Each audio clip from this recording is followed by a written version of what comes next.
Good day to you, ladies and gentlemen. Today, I'd like to talk to you about situationships. My name is Honest One Boy, and I'm glad to be here. And what are situationships? Situationships are awkward scenarios between men and women as they relate either in dating relationships or as friends, where you find one of the parties finds out that they alone are committed to a potential future relationship and the other is not.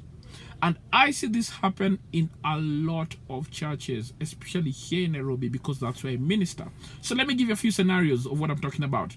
You find that a man and a woman spending a lot of time together. You find that the guy carries the woman's bag, walks her to town, takes her for ice cream, and they are hanging out exclusively. The key word here is exclusively, just the two of them. I'm not talking about hanging out with a friend of yours or with friends of yours from time to time. I'm talking about consistent, frequent, over and over, week by week, even at times daily time, consistently with someone of the opposite sex. And you find that they spend so much time together. They have got long conversations. They are so invested in each other. And many a times, what happens is that a friend or an outsider may ask them, hey, so how are you guys doing? Are you guys dating? How long have you been dating? And the reaction is normally like, what? Dated? No. We are just good friends.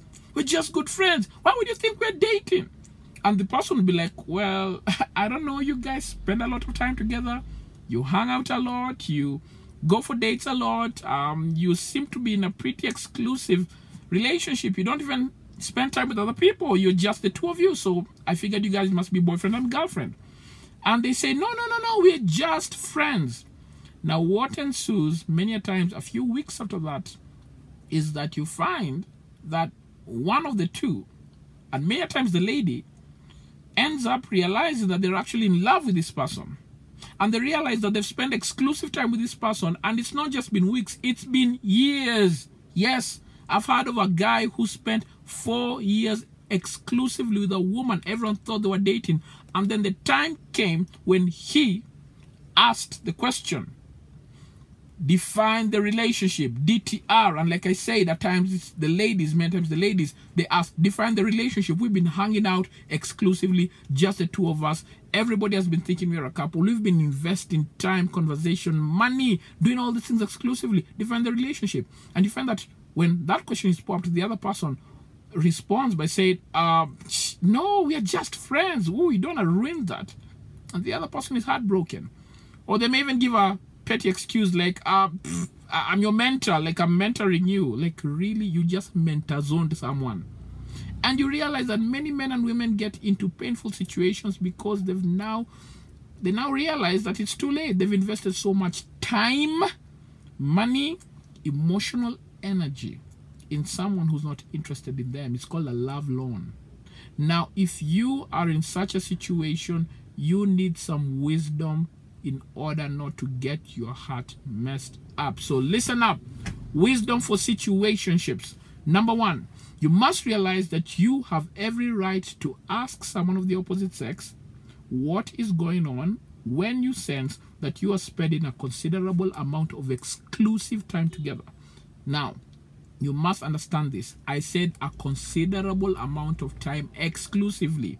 I am not saying that every person who asks to spend time with you is interested in you. No, that's not what I'm saying. Neither am I saying that you should stay away from people of the opposite sex and you shouldn't hang out with them at all. No, that's not what I'm saying. What I'm saying is that when you notice that there's a consistent, frequent, intimate time with someone of the opposite sex and yet they are not declaring their intentions, you need to be very clear, especially the women.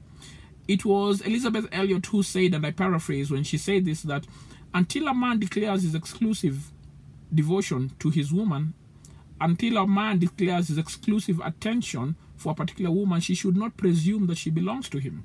He must define the relationship, or even in the other way, she must actually respond to the relationship. And I'm saying respond because many times we expect the man to make the first move of actually saying, hey, I want to take it to the next level. But I've met many men who pop that question. The woman says, hey, don't kill this friendship. or the women who say define the relationship and the man says, we're just friends. You must realize that you've got every right. Don't be afraid to ask that question. Now, how long? A friend of mine likes to say she does it for 3 months. If she realizes a guy has been acting suspiciously close to her, or they've been too close for 3 months, and she has a timeline, she says 3 months. They've been consistently spending time together and getting intimate for 3 months. She says, she asks the question, define the relationship. And many times it scares off people who are just out to waste her time. Now, you need to guard your heart, because the Bible says in Proverbs 4:23, guard your heart with due diligence, because out of it flows the issues of life.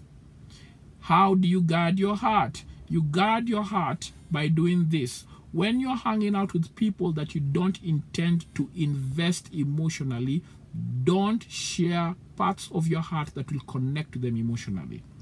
Don't invest emotionally where you don't intend to reap emotionally. Don't plant what you don't intend to reap. And so I meet young men and women who open up their hearts and talk about their most intimate details of their life with someone of the opposite sex, and they don't intend to commit. What you do is that you lead that person on, you drag them on, making them think that you're interested, and then you leave them high and dry. It's called defrauding.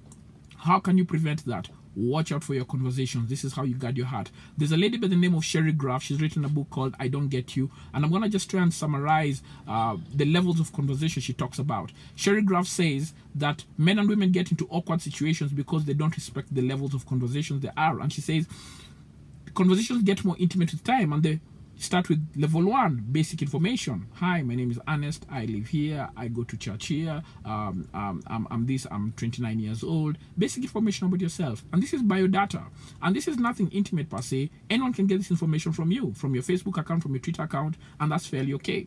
Level 2, she talks about basic personal experiences, all right? And these are general experiences that you've gone through that are not really emotionally taxing. For example, you say, hey, I gave my life to Christ when I was in high school. You share your testimonies. You share things that you've gone through that are not emotionally taxing. Hey, I experienced this last year. You know, we moved houses, we exchanged this. And these are conversations about things you've gone through, but anyone else might have gone through them. They're not emotionally taxing.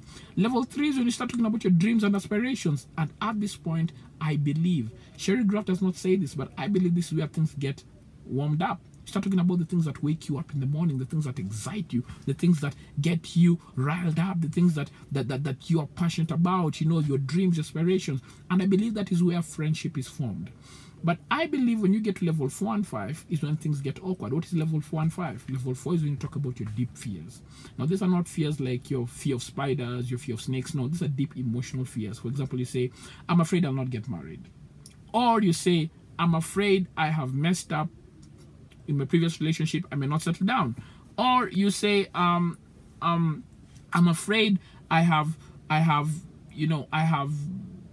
too little time left to sort myself out. When you share emotionally from your heart, your deep fears, this other person is most likely to comfort you and connect with you. And if they do that, you'll realize an emotional connection will form between the two of you. All right? The last level, level 5, which is the most intimate level, is we talk about your deep hearts. Now, these are things maybe based from past regrets in relationship. Perhaps you say, hey, somebody used to hit me, used to verbally abuse me, or she used to verbally abuse me. I was once defiled when I was a kid. Someone took advantage of me. Someone messed me up. Someone hurt me, you know, broke up with me, left me, married my best friend. When you talk about deep, emotionally scarring situations like those, you will connect with someone of the opposite sex. This is emotional treasure, guys. You know, don't mind my sweating here. It's a bit hot in the car. This is emotional treasure, and you must guard your heart. Don't sow emotionally where you don't want to reap. Don't sow you don't want to reap. So guard your heart. Make sure you guard your heart. If you want to know how far you should go, you must ask yourself how intimate you want to get with this person. And I've realized that with people I don't get emotionally entangled with, I just keep it to level 2, 3 there. I don't go too deep, because wisdom dictates that for me not to get into a situationship, I must guard my heart. Now, Solomon himself said that there are 4 things he couldn't understand: the way of a bird in the sky, the way of an eagle in the sky, the way of a ship on the water, the way of a snake on the rock, and the way a man and a woman fall in love.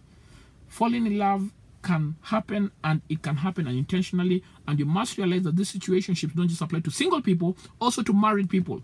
How in the world do you think married people have affairs? They don't guard their hearts. I pray you'll put this into practice, and you must have some awkward conversations.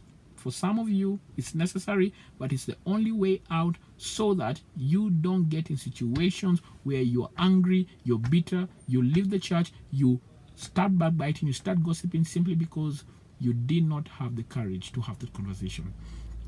Tell me what you think. Have you been in a similar situation? Have you experienced that? Do you have a friend who's gone through that? Let us know how they dealt with that. And if this video has helped you, like, share, subscribe. My name is Ernest Wamboy. I hope to see you next time.